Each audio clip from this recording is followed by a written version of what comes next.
find the positive part of it. I'm a victim of COVID, and I thank God that I have recovered it from it. And it has not been easy. Something that puts you in a situation whereby you see yourself dying. This has given opportunity to show that the world has not failed to find answers. I'm so glad that we are, in a few years, COVID will be history. We shall learn how to live with it, like how we are living with flu. Remember, flu wasn't also a joke. And remember, it killed a lot in 100 years ago. I lost my dad in this battle of COVID. And it's unfortunate. He was still a young man, 77 years. And he was so vibrant. I think you got a chance to see him if you have been in Los Angeles community.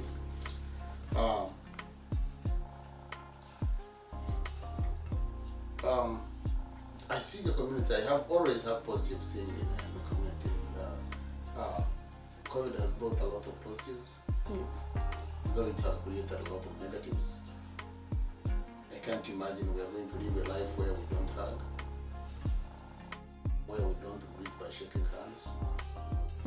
I think especially to Africans, we are still having that problem, but we are going to find a way. We are going to learn.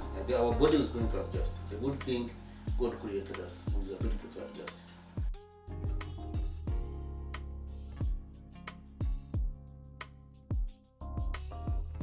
So when I got to America, our dad had a tax farm, a tax business.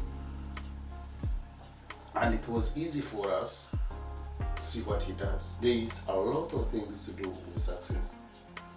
So until somebody gives you those secrets, trains you how to make that business work, it will be hard for you to make it profitable. So the Kabukuru and taxes, we found it easy to adopt, to inherit what our dad was doing. This thing was started by our dad, and as I told you, he was a guy who was so adventurous. He always started unique stuff. He started it in, I think he came here in 1980, 81, after elections. He came in 1981, and I think he started this doing taxes in 1984. And he started making it a real commercial business in 1990. That's when he was able to comfortably do business of taxes as a sole business. But in the other years he was working, and then at the same time doing business part-time. But I think in 1990 and 1994, between 1990 and 1994, he completely became a tax guy. He studied and he called it a business. And it grew up, it sustained him until he retired in 2014. I had 20 years, about 3 years.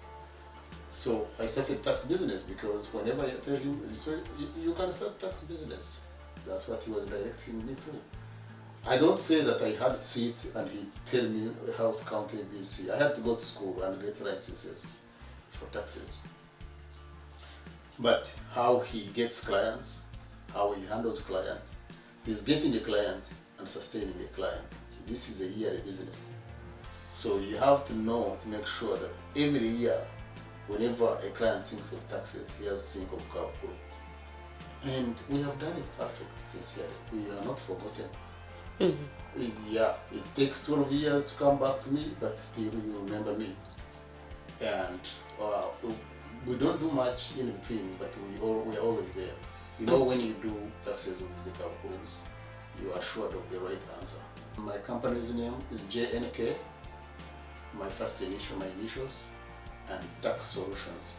But I have incorporated it. It's now JNK Financial and Tax Services. I am adding in some more financial stuff.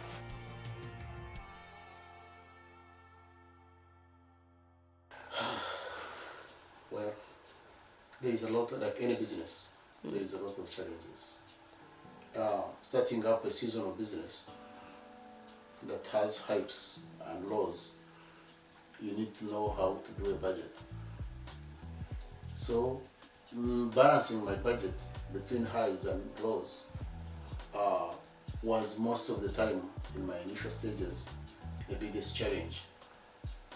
So in my case, I have never got a problem of credit. So I established credit. So I sustained myself with credits, and then I balance it during the season. So I have never got a financial problem. The challenges, getting clients, basically, when you come to me, you really become my agent, because usually most of my sales, my marketing is done by the product I produce.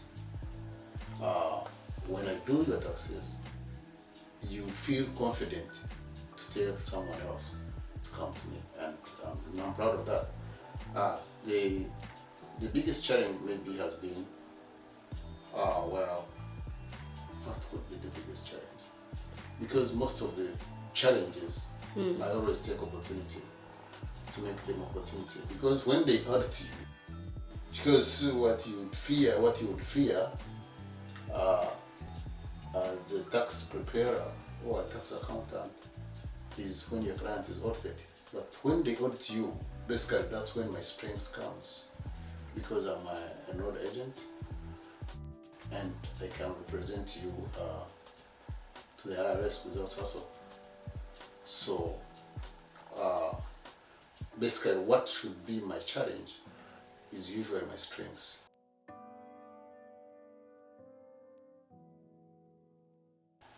As a family man, fact, that's why I've got challenges. I would call it challenges. But as I told you, I always find opportunity in any my challenges. So I found a challenge with migration. Migration has prolonged by the coming of my wife.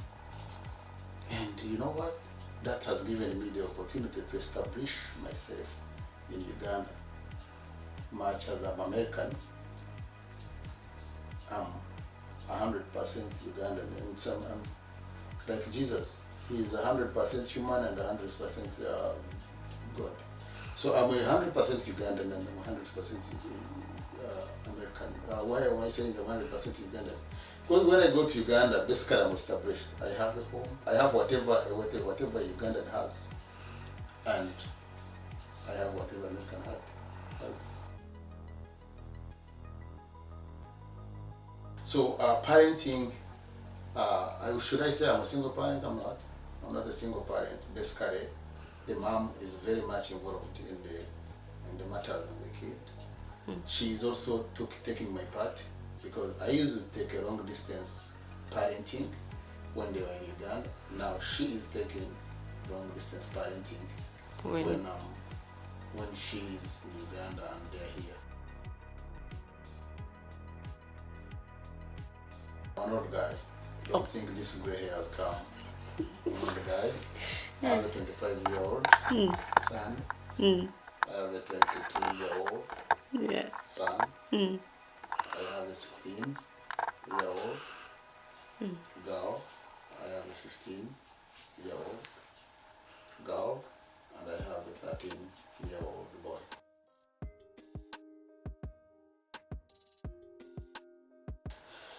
Well, they came at the right age to adopt. Of course, taking them to school was a challenge. You know that waking up early morning, and I'm a person who has no limit when I'm working. You know my schedule. I can work at midnight. So you slept at 2 a.m., you have to wake up at 6 to prepare the kids to go to school. But luckily enough, probably, as I told you, there is always opportunity in the program. When you require that opportunity, they came when they were able to make themselves that morning part of the work. So they do the morning part, probably dropping them with just picking the car. And it took me a very short time before these older brothers picked up and started transporting them to school.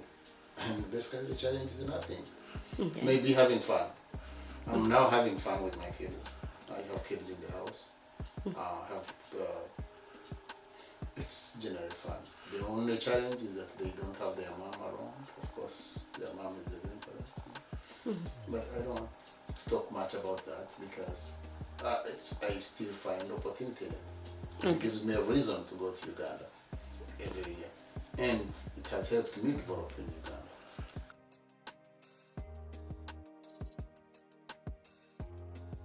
Ugandan culture is almost no different from American culture nowadays. So for them, in fact, now they find my culture. In fact, I have a cultural problem than them.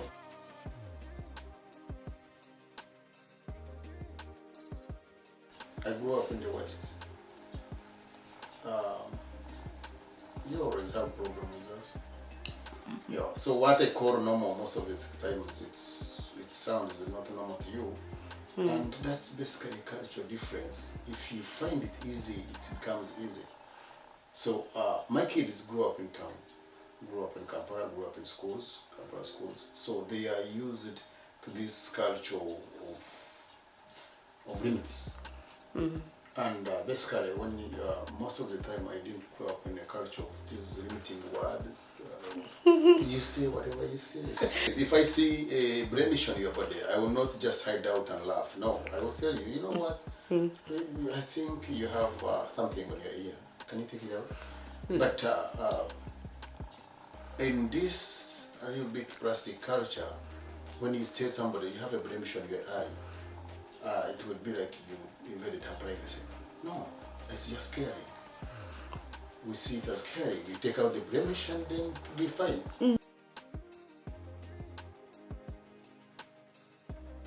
The weird thing I did is liking American food. That was the biggest mistake I did. Maybe this can help anybody else. Just to know that a burger is a trap. I came when I was 170 pounds. I'm 5'6". So 175 pounds is ideal. I was a handsome guy. So when I got here, because of work, I limited time to cook for myself. Nobody was there to cook for me. So I found it convenient picking a burger at a Burger King. There's Whopper, those are double doubles. It was easy for me to pick it and ride and drive to go and get to work. Yeah, it took me just like 4 months before I realized I'm having heavy legs. Wait, I'm having heavy hands. And the next time I went to the scale, I was 30 pounds over. I said, wow, I'm 30 pounds. I need to go to the gym. Well, since then, I had changed my location from 170 to 200. And it took like 3 months. And that was a mistake. I think, I don't want to call it ignorance, but I was lacking information. I didn't know that the food I was eating is just good in the mouth, not good in the body.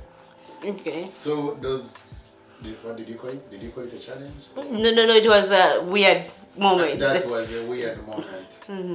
Because I have never regained my height, my weight. Did you lose the handsomeness? I don't know. That is youth tale. That is youth tale. I guess not, because you still have a wife. No, my wife is just, she had already signed in. So when you sign in, you sign. You see, sometimes you make arguments you don't know. For good and for bad. That's what you say when you are wedding. Yeah. For good and for bad. And what are those vowels? Do you remember? Have you ever done one? No. In sickness and in health. And in health. Till death do us apart. Till death do us apart. So basically, either way I gain it, I don't need to prove it to anybody else. I'm still handsome in the hands of my wife. Okay. That's really nice.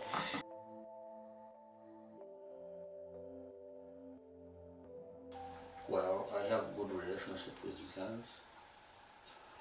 I don't find any problem with Ugandans. As I told you, usually whenever I have there's a problem, I find opportunity.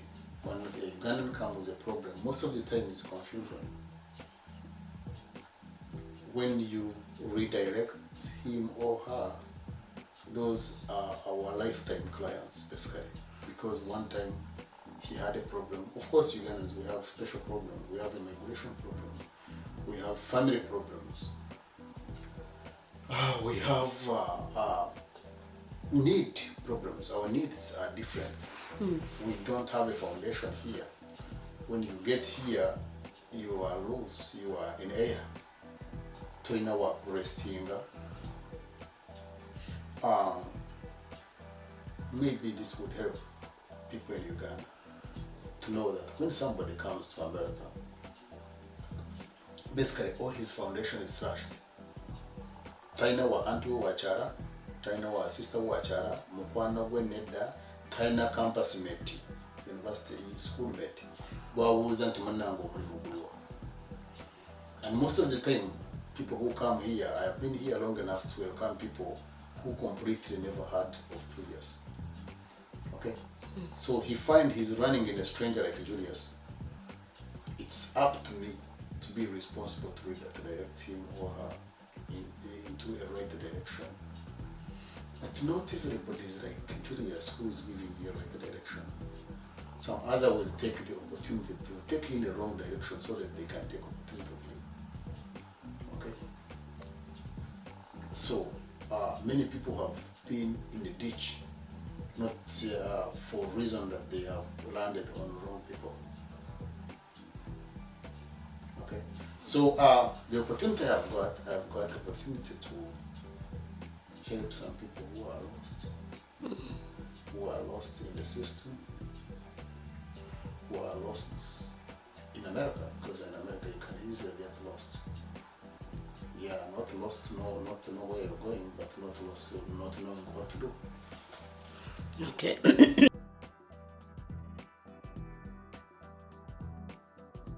I find a lot of problems with my accent. I have to explain myself.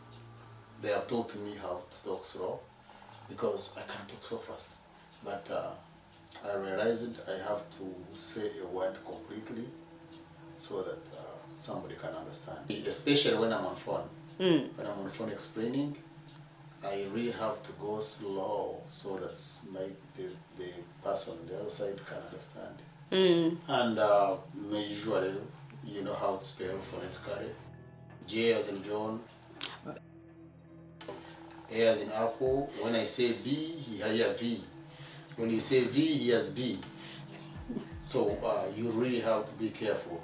So like, have you ever heard that there are some people who call a word visitor as bista? So you hear bista.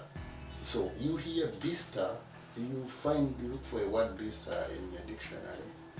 You don't find it. But in actual sense, until he says B as in Victor. Okay, you mean V. So it becomes visitor. So it's not, accent is not a problem. It's a problem, but it has a solution. It has a solution. Most of the time, we are not going to stop problems from happening. Yeah, true. But if we can find a solution, we will be with it.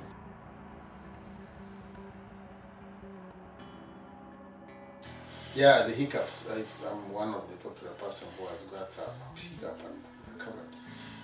Yes, I got serious hiccup. A lot of years. I'm so grateful for my wife that she did not leave me, because most of the time that thing would end marriages, but it made my marriage stronger. And I'm so grateful for my wife. I think she will see this video. The hiccup I got, yeah. Like any business, every business has a hazards. The business of helping people, much as it looks great, that was the hazards. Because not everybody wants to be helped. Not everybody appreciates, I would say. Not everybody appreciates your help. I think my purpose in that business, my purpose of my business is to help. That's the main purpose. Before I do the product, I make the product. If the product is not helping, I will not do it. But if it can help, I will do anything possible for my client or somebody who came before me, at least to go back, to go home knowing that at least he got help. And that's how I got it. Like as you said, then we bring back the problem of culture.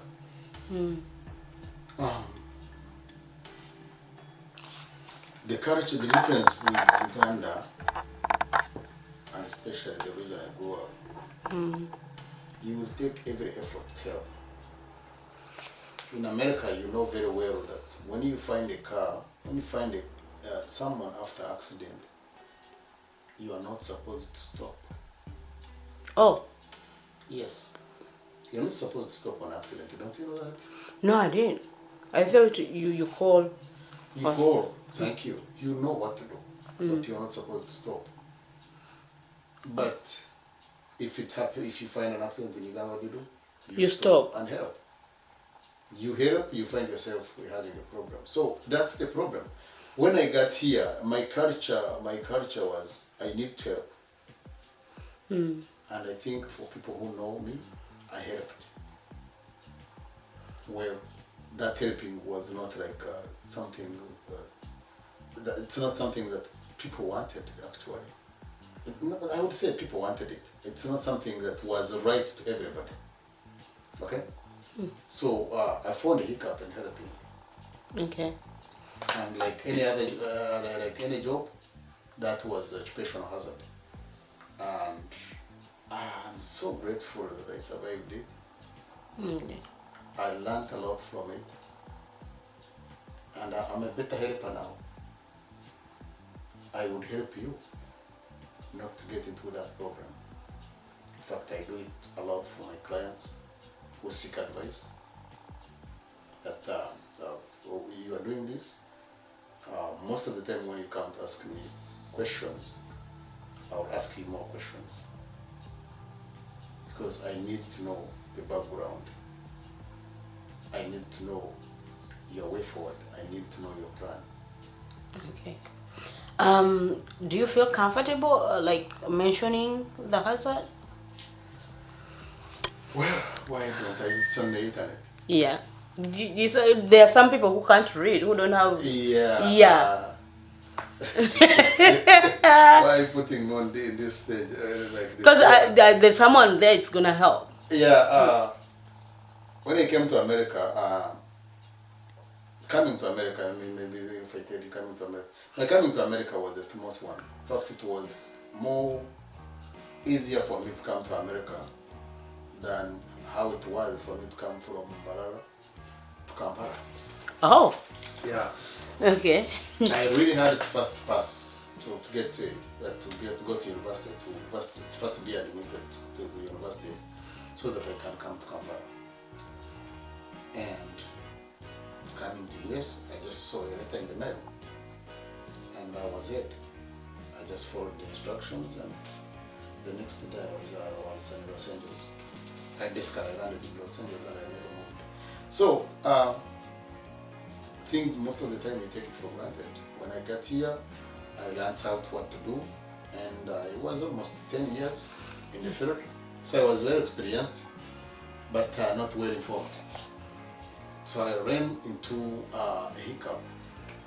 The hiccup was that I did a business but was not in compliance with the law of the land. Okay? And when you do a business that is not in compliance with the law of the land, especially in America, you are accountable. So I was accountable. I went through the process. I did the punishment. Is that what you want to hear? You did the punishment. Yeah. I paid the restitution. I did the punishment. I restored my citizenship peacefully. I went through the process. Just know I went through the process. And that process took me like 7 years. Yeah, 7 years of the process. In Uganda, somebody who has killed a person is the person who might have the punishment I got. But I got that punishment for filling up a form. So probably it wasn't one form, like I told you, I'm in the field of helping. It wasn't one form, it was a number of forms to help someone gain a benefit.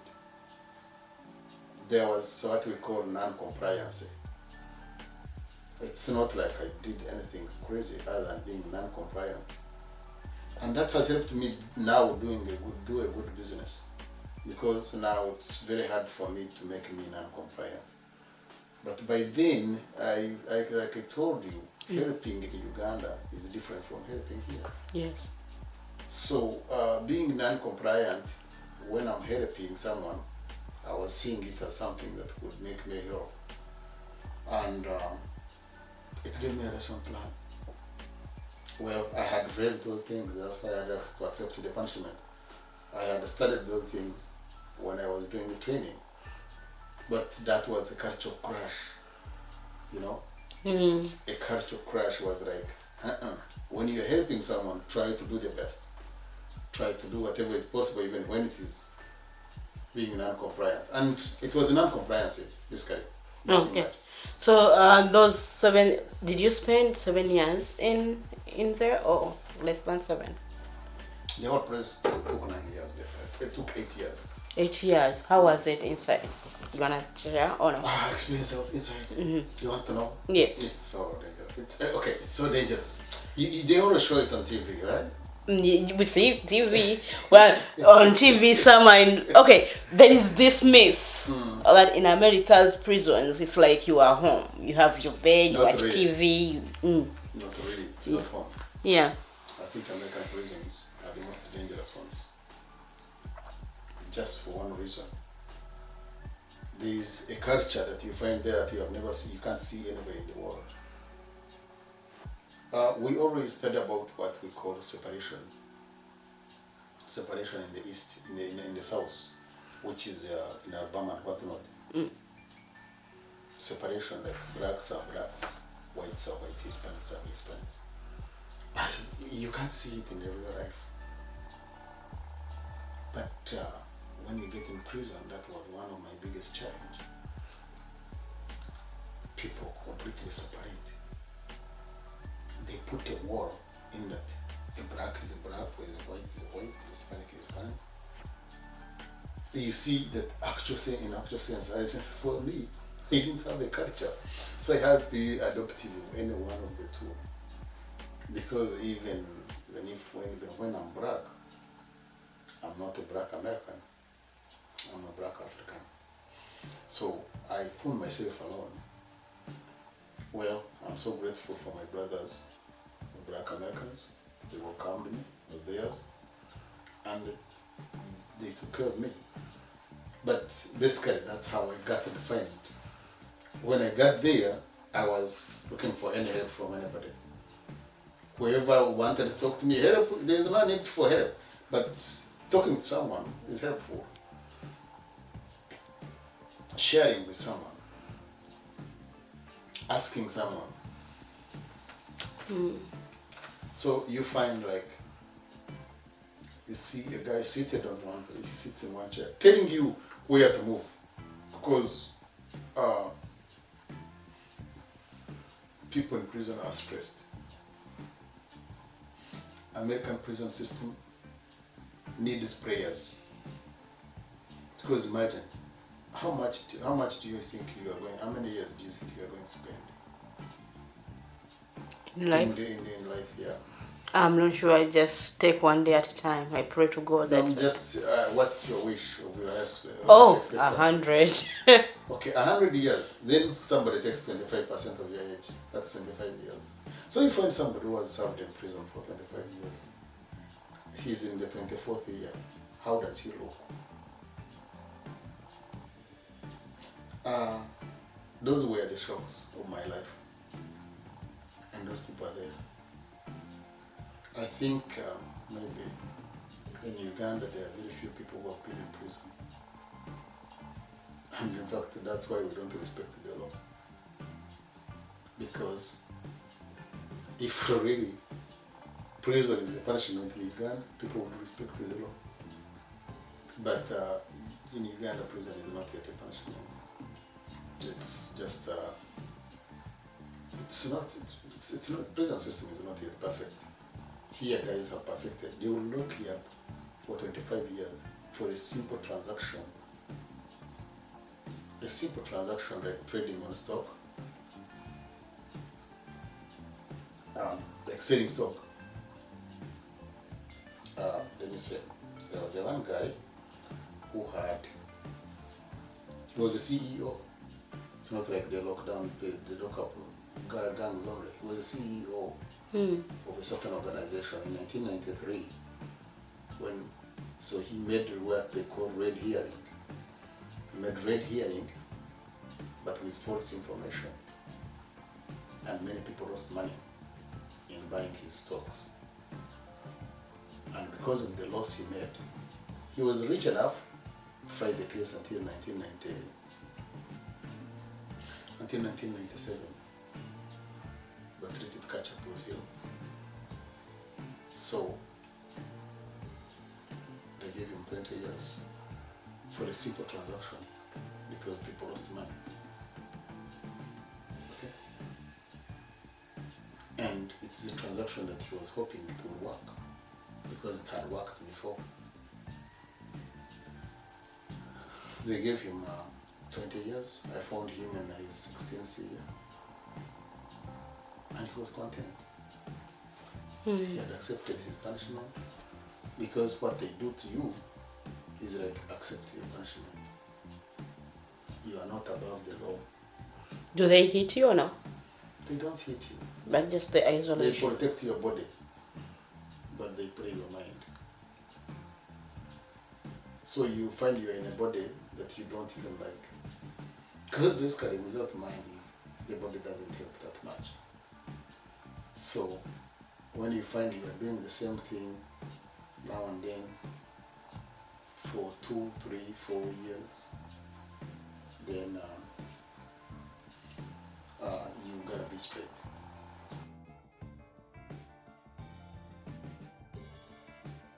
So it's always good to do good. When I came back to the community, everybody knew. Even those who didn't know me, they knew that there's a guy called Julius. Like me, I got to know you because of... Yeah, who went to jail. So when I came back, everybody knew. In fact, when I say I'm Julius, oh, you're Julius? It's not like, oh, Julius went to jail. It's like they expect somebody who is weird, but I think I'm looking normal, right? So when I come back to the community, for those who knew me, were so grateful to get me back. For those who didn't know me, were so surprised to see somebody who has been away for this long, who has been in such a situation. They expected me to act weirdly. They expected my weirdness in me, but they didn't find it. What I tried to do within all those years of suffering, I tried to protect my consciousness. I tried to protect not to be, is it angry? Angry to everybody. To everyone, mad Okay. at everything. They didn't teach me good vocabulary, No, it's okay. so I have some problem with pronouncing words. So I don't want to pronounce a wrong word. So they didn't. I tried to protect my head from being angry at people, angry to life. And when I came back, it was easy for me to take whatever the community was giving me. And I knew what to do. Remember I was skilled. And my business really was not about doing wrong. It was doing good. It was for doing good, only that I went overboard. I violated. So it was easy for me to re-establish my business. I did well. I did excellent. If anything, I excelled in doing prison time. I got 2 furloughs. To get a furlough, you must be excellent prisoner. I got 2. Wow. Others, those who go 25 years, don't have a chance, find they can't make a chance of making 1. In 4 years, I made 2 furloughs. If you find somebody who does prison time, who does prison things, to allow you when you're a prisoner to go back to the community and hang out and come back, it shows that you are excellent. So I'm so grateful to my parents, especially my grandmother, who nurtured me, because she nurtured me to be respectful. So even when I was in a terrible situation, I was able to contain myself in that I was awarded for my being a good man. So I got 2 furrows. When I came back to the community, I was not a stranger. The community welcomed me. I tried to get back to my feet. It took me like 3 years to get back to my feet. And JNK right now is booming.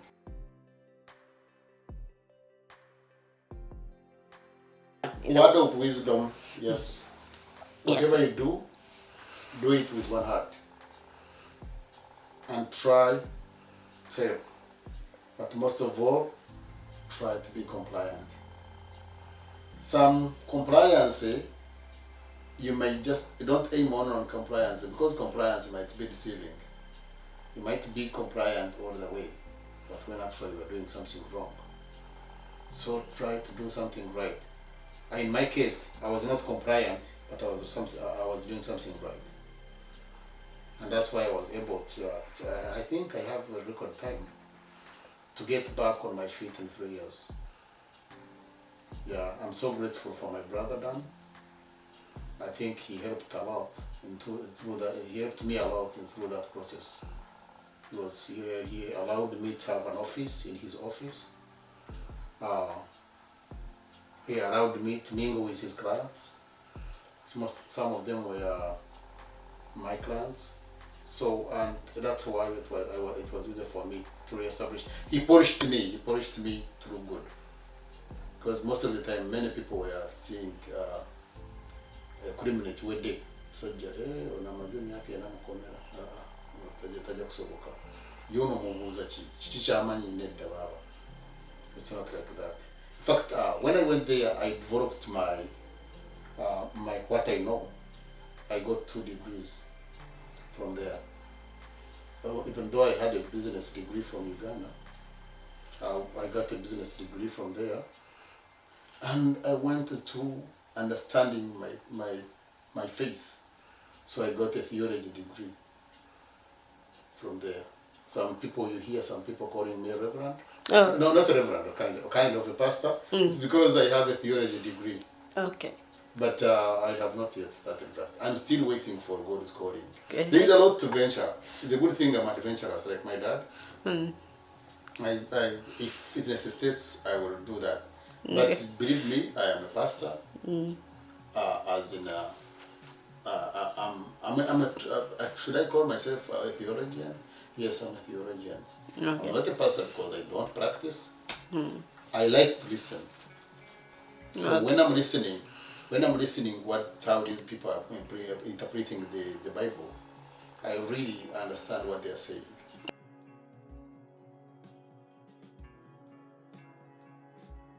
The favorite verse in the Bible is Romans 8:28. For all I don't know how to reiterate it, but it says that everything happens for a reason, for those who are for God, for Christ. Because much as it looked like sometimes something happens to you and you wonder why is this happening to me. But it's God's fulfillment that something like that happens to you so that the world can see. I believe I provided a great example, my struggles provided a great example of how the world can be, of how America is about. Because whenever we come to America, it's like oyingira momo okola bibyo yagala kola byo yagala mpempapula yagala mpapula. It's not empapula tezijja bwezityo. See, it's very well managed. All right. It just need to know what you need to know. America is very well managed. But when you pray your cards right, you will be successful. And it's so welcoming. There's no anywhere in the world where you find a welcoming country like the United States of America.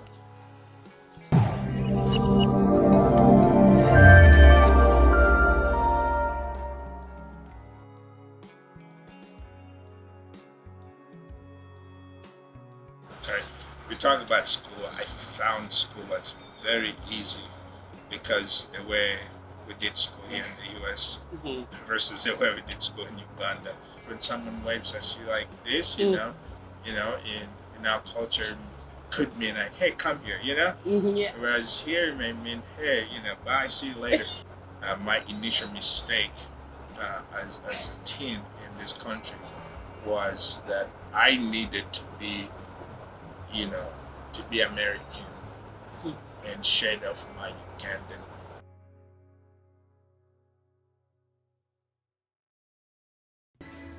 I'm so glad to be here today. This is Pauline's house, and I came to see her and have a look at the beautiful things she has done. God has blessed them. So yeah, I just can't wait to do an interview with her, see how far they have come. Hi, my name's Pauline Decker, and welcome to my home. I currently reside in Wolverhampton, a little city based in here in England.